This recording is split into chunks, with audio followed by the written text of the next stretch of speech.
Did I go overboard? Vevet? What? I hate this product. This look is quickly going down the toilet. Hi friends, and welcome back to my channel. If you're new here and you've never seen my face before, hi, hello, my name is Joanne and I'm really glad that you're here. Okay, today's video is going to be kind of fun because I am trying out a new beauty trend. Maybe it's old, but it's new to me. It's called dolphin skin. Dolphin skin? I have no idea. I know what glass skin is. I'm kind of assuming it's similar to that. I found an article from Allure magazine and it has a step-by-step guide to creating dolphin skin, and I thought that if there were any trends that I would be interested in for spring and summer, dolphin skin would be one of them. So anyway, I have written down all of the steps and I have gathered up some products so we can create dolphin skin together. I will put up the steps, here alongside me, and I will also, of course, link the article that I'm reading down below in the description, as well as all of the products that I'm putting on my face. And let's see if I can make the dolphin skin trend work on my acne-prone, scarred, discolored skin. So according to the article, dolphin skin is meant to replicate a luminous, glowy, fresh out of the water makeup look. Kind of seems similar to glass skin to me. Let's keep going. The first step in creating the dolphin skin makeup look is your face base. Face base. The article says that the key to creating the slippery, wet look is to layer all of your illuminating, hydrating products on top of each other. So the first step is moisturization. So I already have applied my daily SPF moisturizer and I use the CeraVe moisturizer. But to create my moisturized base, I'm going in with the Bobbi Brown Vitamin Face Base. Basically everything that I'm going to be putting on my face today, I'm going in with my beauty sponge. This has a citrus smell to it. It's not bad actually, it's pretty refreshing on the skin. I feel like I could just keep adding and adding and adding this to my face. Feels so nice. Okay. The next step, instead of going in with your actual foundation, you're meant to go in with your liquid highlighter. So for this video, I'm going to be using the L'Oreal True Match Lumi Glotion, and I have the shade Light Glow. And you place this just like you do your regular highlighter on your cheekbones and down the bridge of your nose. After liquid highlighter is now your moisturizing foundation. The liquid foundation that they suggest in the article is from Makeup Forever. I do not own that foundation or a Makeup Forever foundation just in general. So I'm going in with my Wet n Wild Tinted Hydrator. I used this in last month's Shop My Stash bag and I really enjoyed this foundation. It is very moisturizing on the skin and I think it looked really good on my skin as well. So I'm going in with that.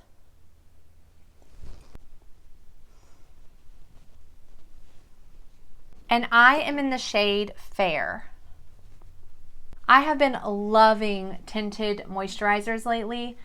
In this month's bag, I'm using my ColourPop Hyaluronic Acid Tinted Moisturizer and I've been enjoying it. It is nice and hydrating on the skin, so I have no complaints with that. I think it's sitting okay on top of the face base. It looks like I've lost the glow from the highlighter though. I'm not really sure the highlighter did anything when I put it on before the foundation, and this isn't even a high full coverage foundation. According to the article, you can add concealer where you feel like you need it. So I'm going in with the NYX Born to Glow concealer. I really enjoyed this. I picked this concealer up whenever I did my Meghan Markle video and I've really been enjoying it actually.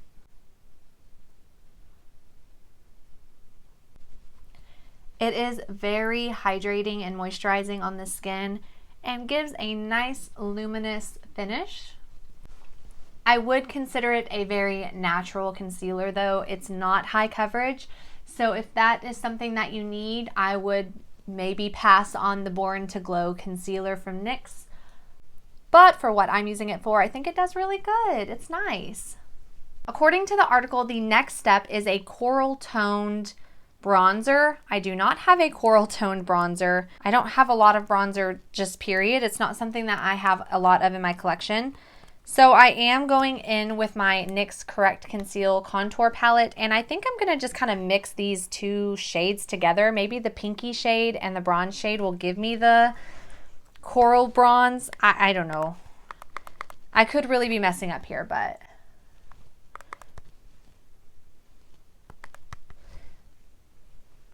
And you're meant to put this anywhere where the sun would hit.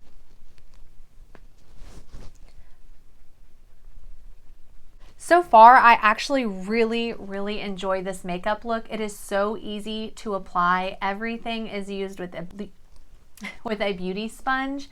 Everything is mixing so nicely together and my skin feels so hydrated. Okay, the next step after your bronzing is your cream highlighter. So I do not have a cream highlighter. I have the Glotion that I use, but I also have the e.l.f. Jelly Highlighter. So I think I'm going to go in very lightly with this. It is very pigmented, so glistening. So I'm just going to take a little bit on the tip of my beauty sponge, not much at all, and apply that. I knew I kept this in my collection for a reason. It's not really my favorite. It's kind of hard to control. And as I said, very pigmented. And once you place it, it is hard to move around. It might be kind of hard to see on camera, but on my skin, it's looking, it's picking up the texture on my skin. But I don't think it's terrible. I think for what we're using it for, it works well. But this is a difficult product to layer on like powder products. So if you're going for an all cream natural look, this kind of works. Now the article says that you can go in with a powder highlighter on top of the liquid highlighter if you like, and I think I am just a little bit going in with my Lumi Glow Nude Palette. This is in my Shop My Stash bag, and I want to add just a little extra illumination, I guess, to my skin. I feel like I could get more glow from my Juvia's Place highlighter instead of the liquid highlighter route that we did, but I'm going to keep following the directions of the article. Man, my skin looks textured, especially right here on my nose. Just keep it going though. Okay. The next product in the article is your cream blush. And for that product, I'm going in with my Honest Beauty cream blush, and this is in the shade Coral Peach.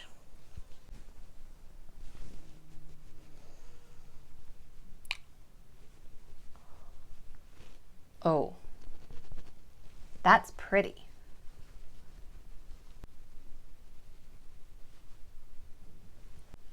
This is so pretty. I love this product. This is going to be one of my favorite spring summer products. I can already tell.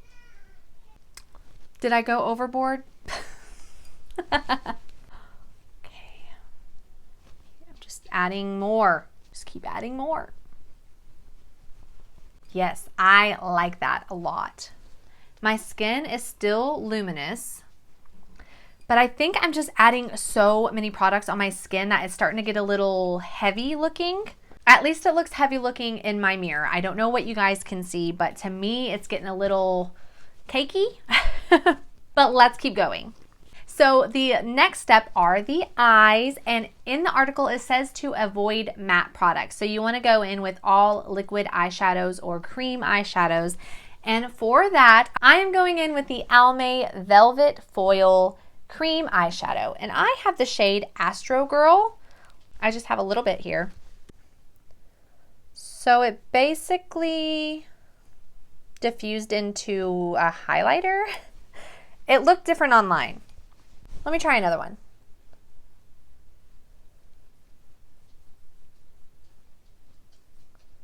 Okay, so that is so natural. Nothing happened. Nothing happened. Okay. I'm going in with my finger. I'm not going to use a brush for this, and I'm just going to tap it on my eyes. This reminds me, oh no, I might have gone in too heavy.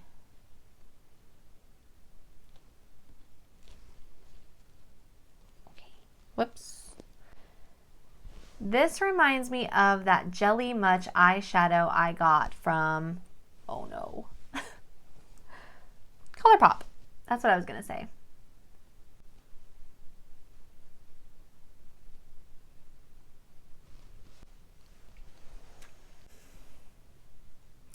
I hate this product. Okay, I greatly dislike this Almay Cream Velvet Foil Eyeshadow. I hate this. I don't like this at all. Oh no, that dried so terribly on my eyelids. Okay, that is gross.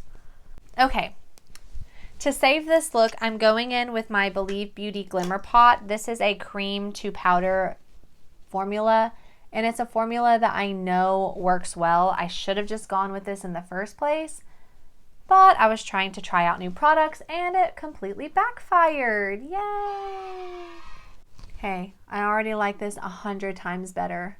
This is in the shade Pink Quartz. This is in my Shop My Stash bag this month. It looks like my Shop My Stash bag is coming in clutch for this video. My goodness. Again, my face is feeling heavy. I have a lot of products on my face and I feel like I have a lot of products on my face. Okay, the very last step are the lips, and I actually had the product that they suggested for lips, and that is the Maybelline Lifter Gloss. I have used this in quite a few videos. This is in the shade Moon, a very nice natural pink color, and it smells like vanilla cupcakes. Oh, I have so much makeup on. Okay. Okay, and that is the end of this makeup look using the Dolphin Skin technique. I like it. It looks luminous, it looks healthy and glowy, but as I mentioned, I have a lot of products on my face. I feel like I could achieve this look with a handful of products. I didn't need as many as I used, but it was kind of fun to do my makeup in a different order than I typically do them. I'm not used to layering all of my glowy, luminous products on top of each other, and I think it does look pretty. Does it look wet and slippery? No, I mean, not really. It looks like normal makeup, just luminous, and I can appreciate that. Especially for spring and summer, I think that this look is beautiful. It's very bright and shiny, and that is right up my alley. So let me know down below in the comments if you guys have tried or are a fan of the Dolphin Skin makeup trend. Am I late to the trend? I have no idea. I stumbled upon it and I thought it would be fun to give it a try. Again, all of the products that I used to achieve this look will be linked down in the description box below, along with the Allure magazine article that I am following today. Give this video a big thumbs up if you enjoyed it. Don't forget to hit that subscribe button down below, and I'll see you in the next one. Bye!